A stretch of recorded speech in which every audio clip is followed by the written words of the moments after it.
I'm Ben Meiselas from the MeidasTouch network. As I always say here, we cannot cover our eyes and close our ears to the reality that the MAGA Republican Party is run like a cult. It has a cult leader who every single day posts things that are disqualifying. In normal times should be disqualifying. Yet large media networks continue to give Donald Trump a pass. The MAGA Republican Party has officially taken over the Republican Party and is now a full-fledged cult, and they support this stuff. But it is vital that we call it out. Let's just take a look at some of the posts that he just made.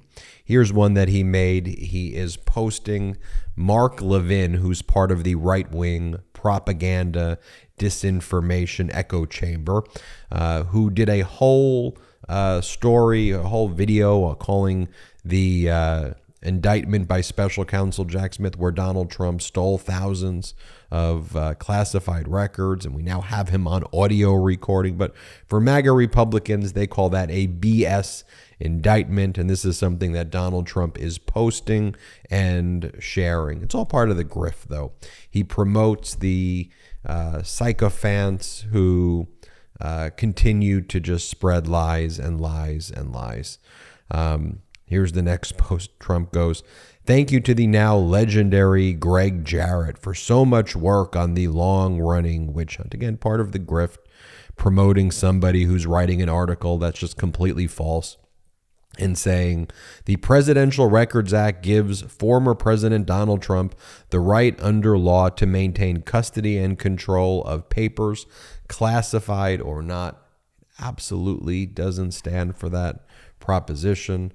You know, Donald Trump posts all this stuff about, oh, the Clinton Sox case, this, and I can steal whatever records I want. You can't. The Presidential Records Act says the exact opposite.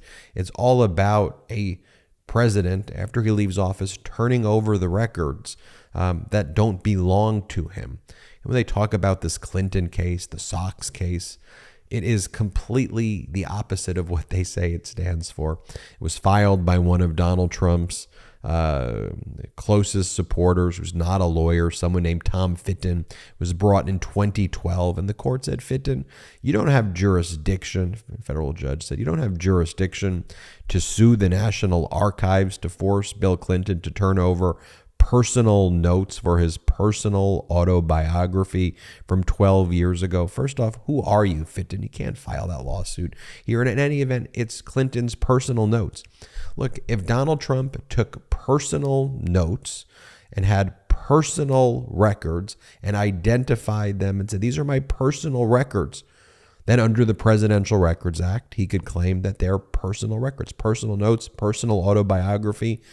But he hasn't claimed, his lawyers have never claimed, because it would be preposterous and simply isn't true, that the government's classified records, our nuclear codes, war plans, other highly sensitive information about weapon systems, he's never claimed them as his personal records that belong to him. He's never made that legal filing. He had the opportunity, by the way, to make that legal filing in court. He hasn't, because it isn't the case. And if he claims that they are personal, it would just be another criminal admission. Here is the next post that he made. It's a photo that someone, a MAGA supporter, took of Chris Christie. I guess trying to shame Chris Christie for his body weight or for sleeping and resting after a good 25 minutes of work. And just, again, Donald Trump continues to mock the physical appearance of people and post things. It's just so undignified. I mean, you wouldn't even expect this from a petulant third grade immature bully. The fact that this is someone who MAGA Republicans want to give the nuclear codes to is utterly despicable. And by the way, this was the response by Chris Christie to Donald Trump's post. It is a great one. He goes, "Living rent-free in Donald's head. Make me a permanent resident." And then he puts his donation link. Here's the photo right there. Ben Meiselas here. My old mattress was low quality and it would overheat while my partner and I were laying in it together, making for a terrible night's sleep. I'm so excited to say that today's episode is brought to you by 8 Sleep. Summer is reaching its apex and there's nothing worse than tossing, turning, or sweating in the night because of summer heat. The pod cover by 8 Sleep will keep you cool all night, all the way down to 55 degrees Fahrenheit, so you wake up fully refreshed. The pod cover by 8 Sleep fits on any bed like a fitted sheet. The pod cover will improve your sleep by automatically adjusting the temperature on each side of the bed based on your and your partner's individual needs. It can cool down and warm up and adjust based on the phases of your sleep and the environment that you are in. I love 8 Sleep because we spend almost half our lives in bed. Improving our sleep routine habits and overall sleep quality should be a priority for everyone. I love the temperature control and that both me and my partner can set our side to each of our likings. I also love the gentle vibrating alarm each morning. I wake up feeling refreshed after a great night's sleep, allowing me to start the day off right. 8 Sleep's technology is incredible. While temperature is the biggest game changer, the pod cover has other amazing features. For example, thanks to the pod's sleep and health tracking, you can wake up to a personalized sleep report for you each morning that offers insights on how certain behaviors like late night exercise or caffeine impact your sleep and overall health. The pod cover by 8 Sleep truly provides the ultimate sleep experience. I've been bragging about 8 Sleep to all of my friends and to all of my family. It's been a big game changer for me. You're going to love it. I've never experienced sleep like this, and the pod's cooling technology has been a lifesaver this summer. Invest in the rest you deserve with 8 Sleep Pod. Go to 8sleep.com/Meidas. That's EIGHTSLEEP.com/Meidas and save $150 on the pod cover. That's the best offer you'll find. Stay cool this summer with 8 Sleep, now shipping within the United States, Canada, the UK, select countries in the EU, and Australia. That's 8sleep.com/Meidas and save $150 on the pod cover. Now back to the show. Well, then there's this post. Trump goes, I predict that the racist district attorney in Atlanta with the per capita worst crime record in the country, Fani Willis, where murderers get away with murder and are seldom charged and almost never prosecuted, will be dropping all charges against me for lack of a case. I made a perfectly legal phone call as President of the United States about an election that I strongly feel was rigged and stolen. None of the many lawyers on the call minded my words or even hinted at wrongdoing. Scam! Exclamation point. First off, everything he's saying here is false. I want to remind you that back on March 26th, Donald Trump made posts and also told reporters that it was his understanding the Manhattan District Attorney was dropping all charges against him. 4 days later, Trump was indicted. In other words, Trump lies about freaking every single thing. Also, notice the language that he uses here. He says, I strongly feel was rigged. That's different than what he normally says, where he normally says it is rigged, or he spreads election lies saying it was false, it was fraud. Notice him using the word I strongly feel was rigged and stolen also shows you that he realizes that what he's trying to avoid is showing intent by saying, oh, it's just a feeling that I had, as if we don't have all of his other messages that we've talked about here on the MeidasTouch network, and that Jack Smith and Fani Willis, the Fulton County District Attorney, doesn't have access to them. And also, charges can't be dropped if they're not yet brought. Fani Willis has presented evidence before a special grand jury. They've made recommendations of charges. Those recommendations then go to a grand jury, but Trump has not been indicted yet. He has not been charged yet in Fulton County with any crimes yet. He's going to be, I suspect, and Fulton County District Attorney Fani Willis has basically said that somewhere around late July, early August, the Fulton County Sheriff's Department should prepare for a high-profile arrest, indictment, and arraignment. So by all accounts, we believe that's when Trump is ultimately going to be indicted. But again, it's a bunch of nonsense and lies that Donald Trump is spreading. The exact same tactic he used right before he was indicted by the Manhattan District Attorney's Office. Trump is reposting this from the day before. He goes, "This is a great day for America. People with extraordinary ability and everything else necessary for success, including future greatness for our country, are finally being rewarded. This is the ruling everyone was waiting and hoping for, and the result was amazing. It will also keep us competitive with the rest of the world. Our greatest minds must be cherished, and that's what this wonderful day has brought. We're going back to all merit-based, and that's the way it should be." What he's referring to there is the case called Students for Fair Admissions versus Harvard University and North Carolina University. Students for Fair Admissions is an AstroTurf group brought by a Federalist Society person by the name of Edward Blum, who brings these cases to try to promote discriminatory conduct against underrepresented groups under the veil of group names like Students for Fair Admissions. This was a horrific 6-3 Supreme Court decision. In my opinion, I think it's a bad decision because what the Supreme Court ruled is that universities and colleges can't consider diversity at all in their admissions process. It can't even be a factor.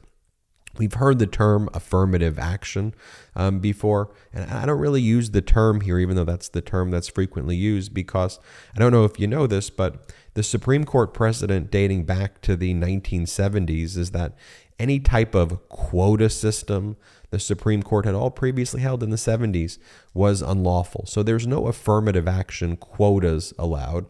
In 2003, the United States Supreme Court said you can't have any point-based system. So if schools are considering applicants from underrepresented communities can't get more points than, say, someone from not an underrepresented community. So you can't 10 points, 5 points. You're not allowed to do that. That's breaking the law. So the precedent that existed as of 2016, we believe we're supposed to follow precedent. There's the Supreme Court concept of stare decisis.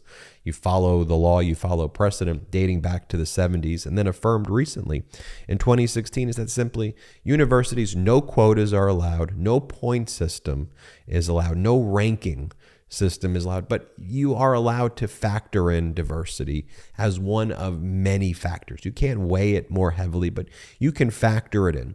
And all of the major American corporations filed what's called an amicus brief with the court saying this is critical for the American economy.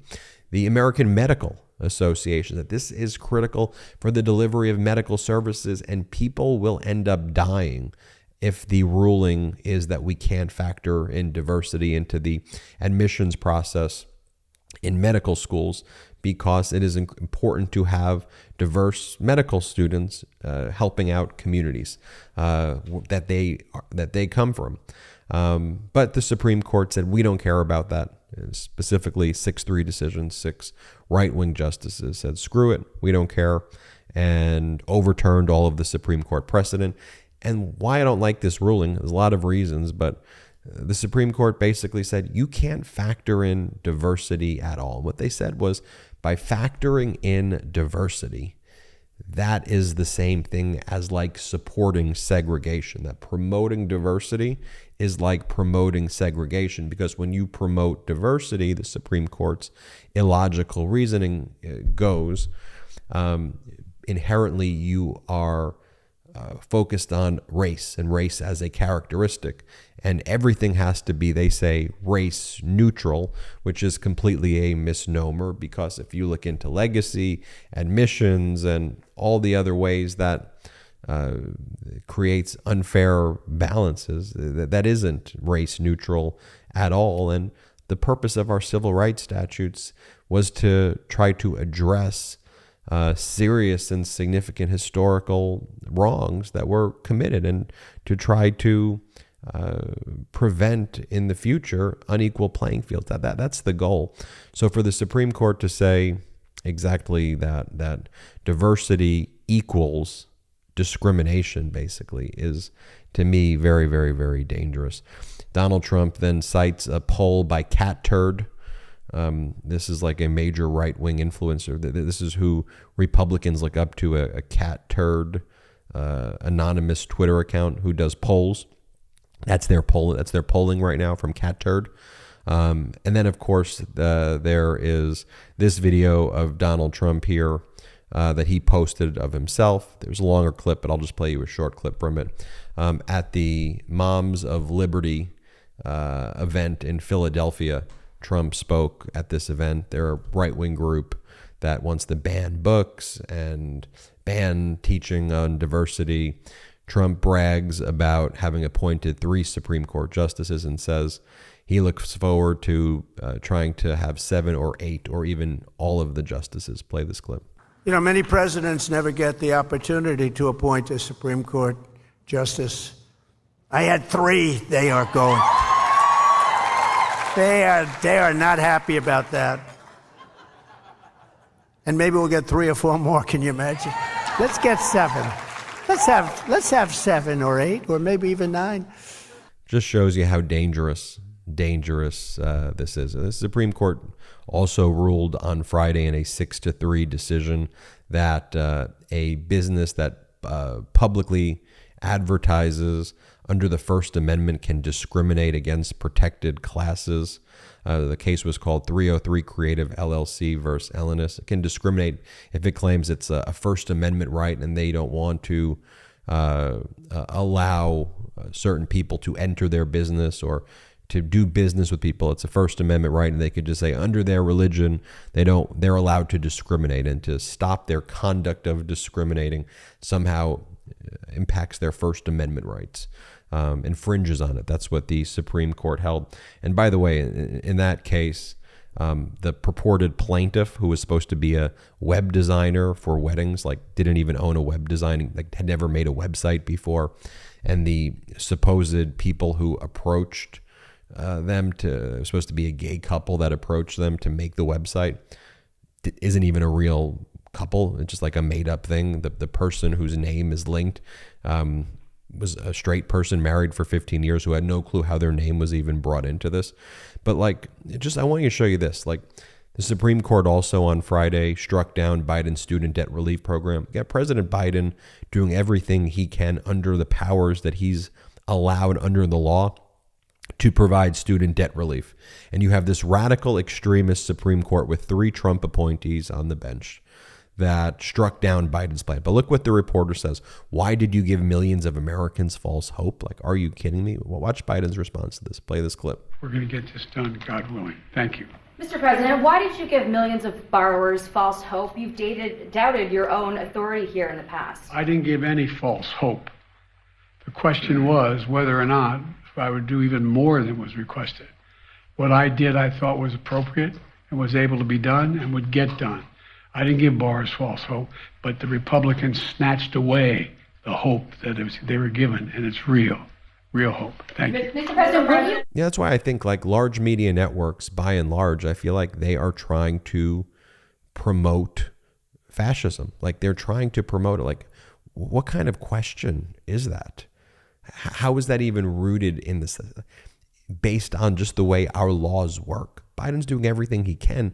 You have fascists who are the ones crushing the hope. Biden's trying to get things done. I'm Ben Meiselas from the MeidasTouch Network. Hit subscribe. We're on our way to 1.5 million subscribers. Thanks to your support. Check us out at patreon.com/MeidasTouch. Wherever you get audio podcasts, subscribe to the MeidasTouch podcast. Have an excellent day. At MeidasTouch, we are unapologetically pro-democracy, and we demand justice and accountability. That's why we're spreading our message to Convict 45. That's right, gear up right now with your Convict 45 tees and pins at store.MeidasTouch.com. That's store.MeidasTouch.com.